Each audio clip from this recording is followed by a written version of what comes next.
সম্প্রতি সামাজিক যোগাযোগ মাধ্যমে ভাইরাল হয়েছে আন্দোলনের সময় ধারণ করা ভ্যানে নিথর দেহের স্তূপের একটি ভিডিও, যাদের নাম পরিচয় এখনও জানা যায়নি। তবে ভিডিওটি ভাইরাল হবার পর ঘটনাটি কোথায় ঘটেছে তা নিয়ে প্রশ্ন দেখা দেয়। পরে ফ্যাক্ট চেক প্রতিষ্ঠান রিউমার স্ক্যানার জানায়, ভ্যানে নিথর দেহের স্তূপের ঘটনাটি আশুলিয়া থানা সংলগ্ন এলাকার। প্রতিষ্ঠানটি শুক্রবার রাতে বিষয়টি নিশ্চিত করেছে।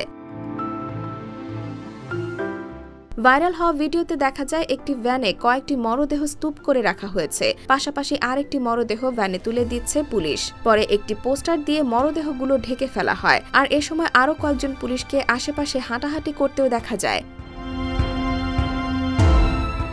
রিউমার স্ক্যানার জানায়, নিথর দেহের স্তূপের বহুল আলোচিত ভিডিওটি আশুলিয়া থানার সংলগ্ন এলাকার ঘটনা। প্রতিষ্ঠানটি জানায়, ৫ আগস্ট বিকেলে এই ঘটনা ঘটে। এছাড়া ঘটনাস্থলের আশেপাশে থাকেন এমন দুইজন দাবি করেন। ভিডিওর দেওয়ালে যার পোস্টার দেখা যায়, তিনি আশুলিয়ার ধামসোনা ইউনিয়নের ৭ নম্বর ওয়ার্ডের মেম্বার পদপ্রার্থী আবুল হোসেন ভূঁইয়া। জানা গেছে, দেয়ালের এই পোস্টার এখন আর নেই। ৫ আগস্টের পরপরই সব দেয়ালে নতুন রং করা হয়েছে।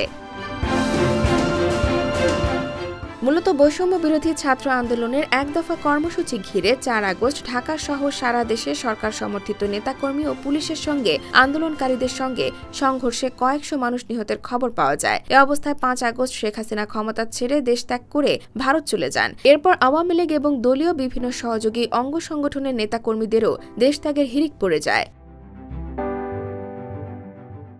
IBTV USA, new York.